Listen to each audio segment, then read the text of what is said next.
guys, it's Melanie.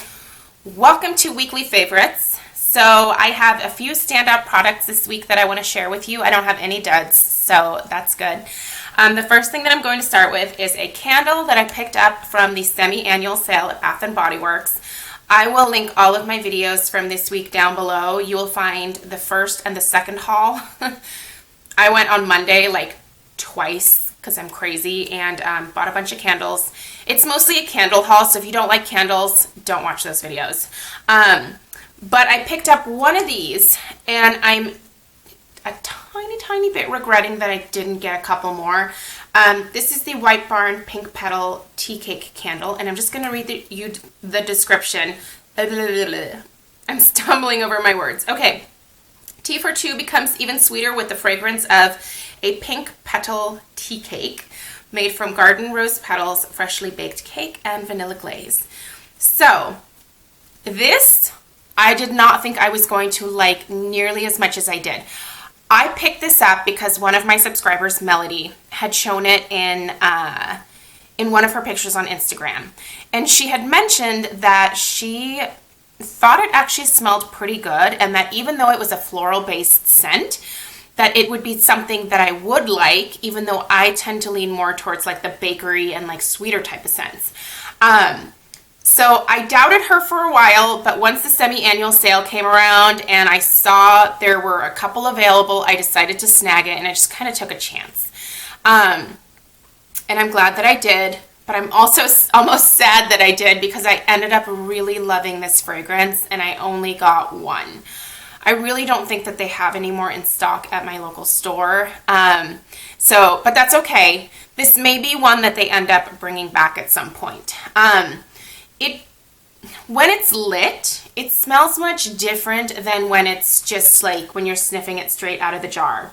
When you're sniffing it like just cold, it very much just smells like garden roses. You get maybe like a tiny hint of vanilla. But when you light this, it warms up and you get more of like the vanilla and like the cake scent with like a hint of rose. It's so soft and so pretty and just so romantic smelling.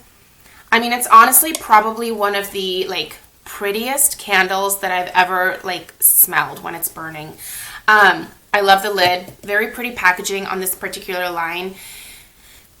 This is a really nice scent. If you can find some of these at your local Bath & Body Works, because they're of course sold out online now, this is definitely worth picking up. It's a very lovely springtime, summer kind of scent. If you are somebody who really does like rose-based scents, this is perfect. If you are somebody who cares for more of like the bakery type of scents, you'll probably love this as well. I was really taken aback by how much I enjoyed this candle, and I've burned it quite a bit already, and I'm kind of sad.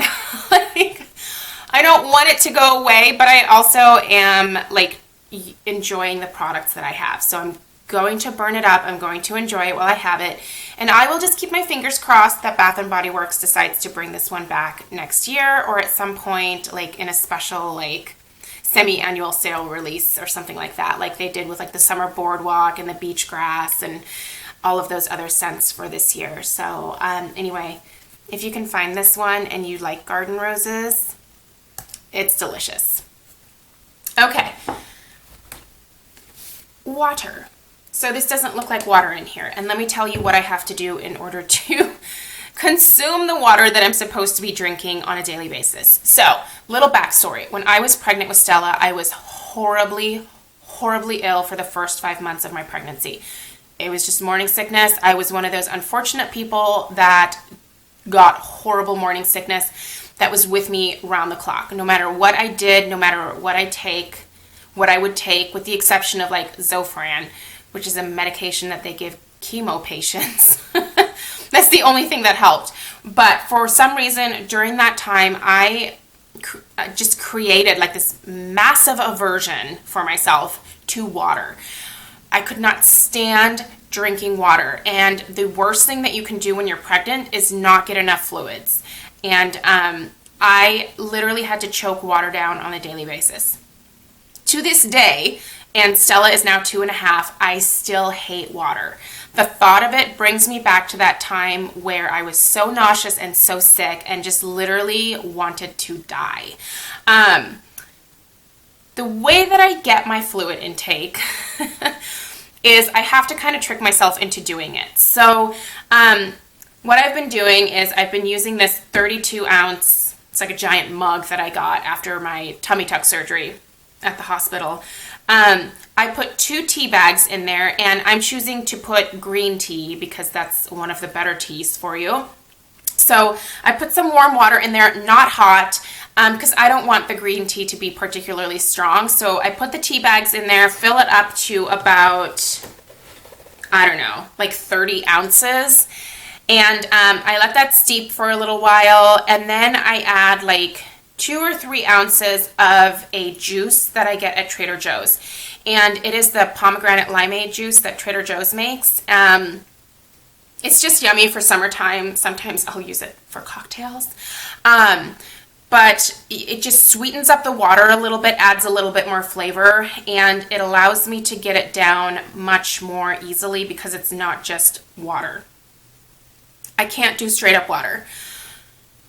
I know it would be better for me if I just did that, but I can't do it. And so this really works for me, and I have found that being properly hydrated on a daily basis, like I try to drink 3 of these a day, and even at 3 of those a day at 32 ounces each probably still isn't enough, especially on days where I'm working weddings. But it is so much better than what I was getting before, because literally, like, sometimes I would just drink my 2 cups of coffee a day, and like sometimes that would be all of the fluids that I would get in one day. Not good for you. Makes you feel like a turd. I feel so much better now that I'm drinking water. I'm peeing all the time, which is super annoying, but at least I'm getting some fluids into me, especially during the summertime. It's crazy important. So that has been a favorite this week because it just makes me feel better. Like I'm not hungry as much. Most of the time when I was hungry, I think I was just thirsty. I was confusing the two. Very easy to do. So anyway, water in my little concoction that I have here is definitely a favorite for the week. It's been helping me feel a lot better. Okay, let's talk some makeup. This is the Essence Bloom Me Up Shimmer Powder. This was just part of like some spring collection that Essence came out with. It is a pink iridescent shimmer powder. Let me see if I can get a swatch for you guys. I have been using this just as a highlighter down the bridge of my nose, sometimes on my cheekbones. Sometimes I will just put this across my lid as a shadow, just a nice light shadow. Essence makes some really great highlighters. I don't think you necessarily have to spend a ton of money on highlighters. That being said, I do love the Lorac Perfectly Lit Spotlight highlighter. I have that in my professional kit. I use it on my clients. I love it. But I've never bought it for myself because I have just been so impressed with these Essence highlighters that they come out with. This is the Gold Digger from the Metal Glam collection. You guys have seen this so many times. I love these highlighters, and they're literally $2.99, maybe $3.99, but I normally get them on sale, so they're super cheap. And this has kind of like a nice pinky undertone. This has the more gold champagne-y undertone. I just love the way these look on my skin. I love the way they wear. I love the highlight they provide. I don't think I'm ever going to spend money on a highlighter again. One, it's going to take me forever to get through these two, but there's just no need to. Essence makes really great highlighters. They're super easy to find. You can find Essence at Fred Meyer if you live in the Pacific Northwest, or I believe most Ultas carry Essence. So this one was definitely, it's been impressing me. And again, it's the Bloom Me Up Shimmer Powder. Very pretty, very soft, very finely milled, not powdery, not cakey, just good stuff. On my lips, I've been wearing this quite a bit. This is the Buxom Gloss in Sophia. This is so pretty. This is all that I have on my lips. It's all that I've been wearing on my lips for the last few days. I'm actually like, I've already used like a third of this. This was a sample that I got from Sephora. I will definitely be purchasing the full size of this one. It's very similar to my all-time favorite, which is Dolly. It's just a pretty neutral, like mauve-y toned lip gloss. These are kind of fun because they have that minty tingle. They don't really do much plumping on me, but they're a little bit thicker. You don't want to put too much on because they can feel kind of sticky and cakey, but they last a decent amount of time on my lips. It just looks pretty. I like the color. I like the minty taste and the tingle.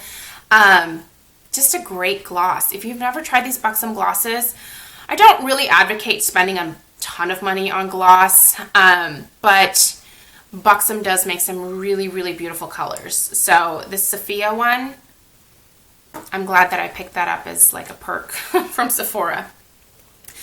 On my face today, I am wearing the Hourglass Immaculate Foundation. I don't even remember, and I've worn this a couple times this week because I'm trying to use up my sample. I don't remember what the colors were. I believe porcelain, and then there was one other shade.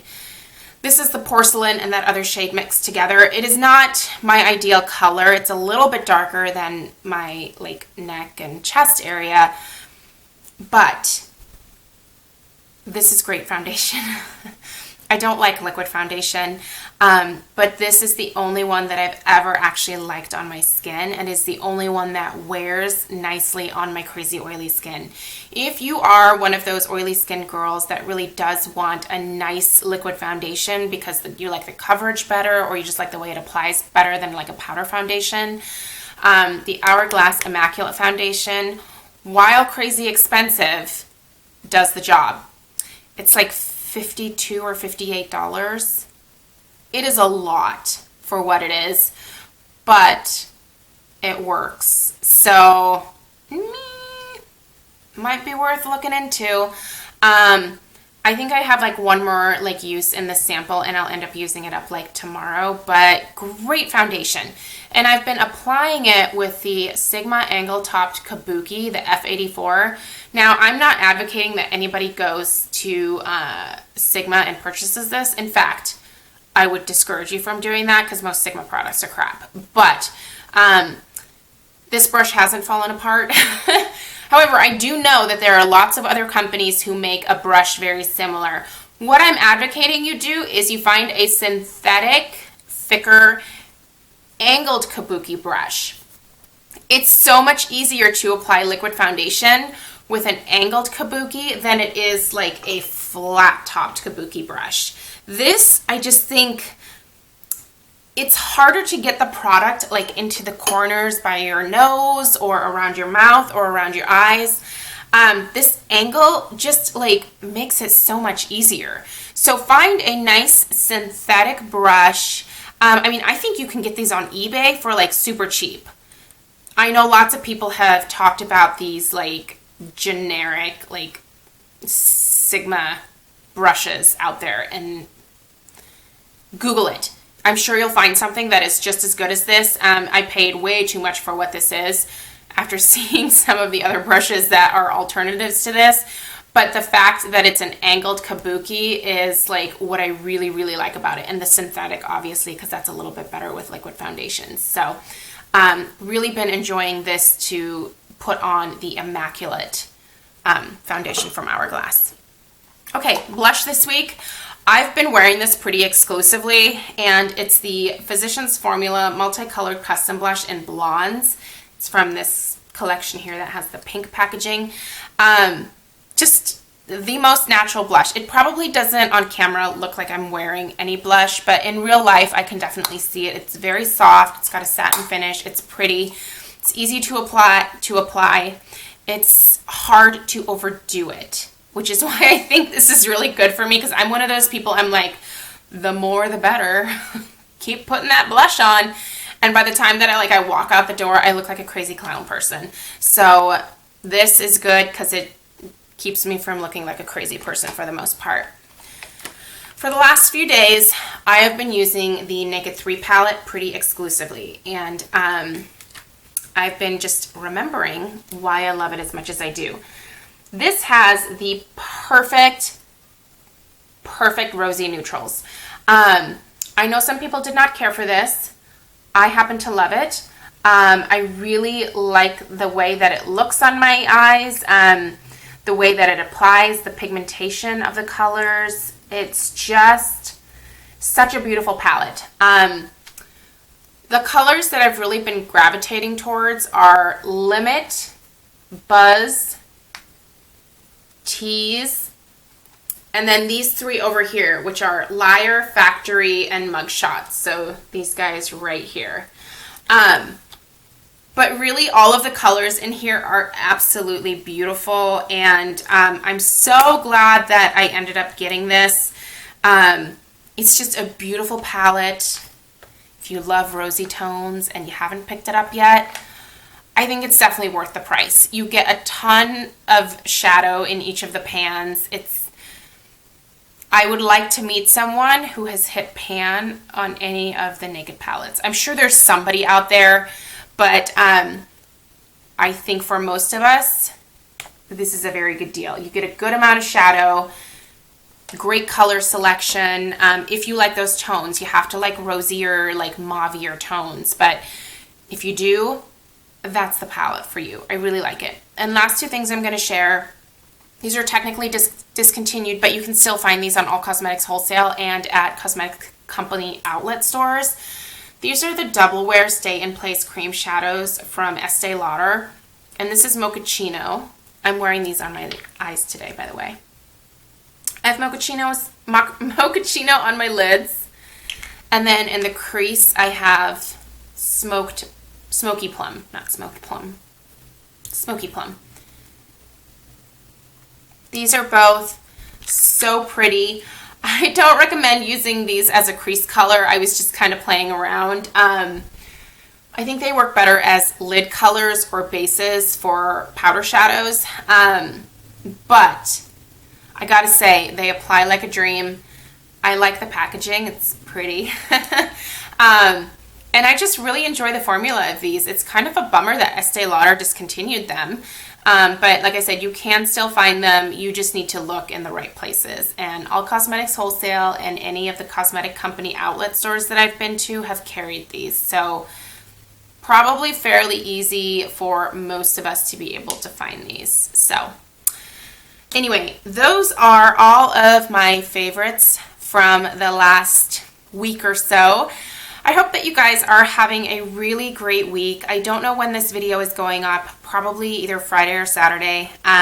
It's another wedding weekend for me, so I will not be around. I'll probably just end up unprivating this right before I run out on Saturday. So I hope you guys are having a really great weekend, and that you're enjoying the summer and just having a great time.